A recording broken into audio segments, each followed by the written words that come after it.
Ano po ba yung mga mahahalagang mga puntos dito? Bakit natin isinulong itong PNP Reform Bill, Senador? Unang-una, no, MJ, klaruhin natin na yung PNP Reform Bill na yan, nag-uugat yan, nag-originate yan sa PNP, DILG at Napolcom.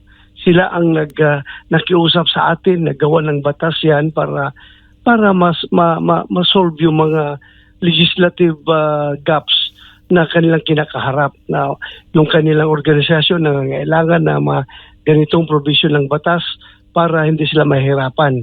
So, ginawa natin ay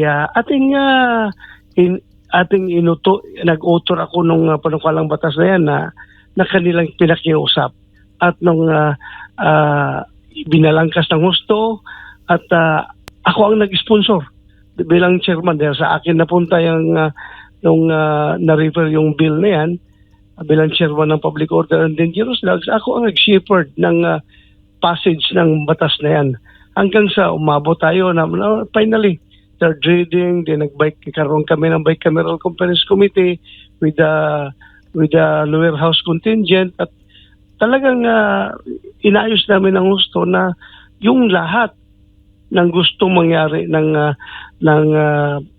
executive branch of government ay nandoon lahat. Every step of the way in the deliberation of that bill ay nandoon sila. Sila ay nakiusap, pinagbigyan natin lahat anong gusto nila mangyari. Yun, inilagay natin sa batas na yun. Ako lang yung nagtataka, bakit? Kung ito'y pipirmahan na sana at magiging batas na, ay bigla nilang binito at marami silang rason. So, ako'y nalungkot dahil napaka-importante ng batas na ito.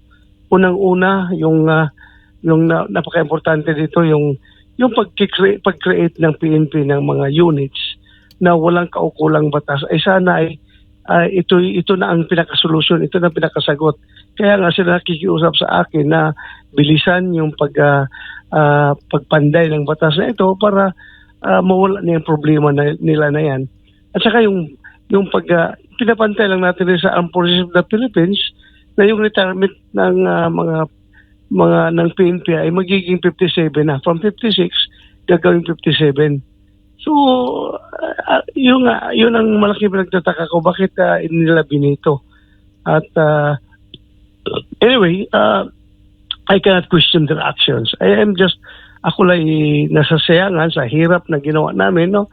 At sa yung gastos ng government resources, government time, money, and resources para lang maipasa yung batas na yan. So, yun lang, nanghinayang lang tayo. But then again, they have the veto power.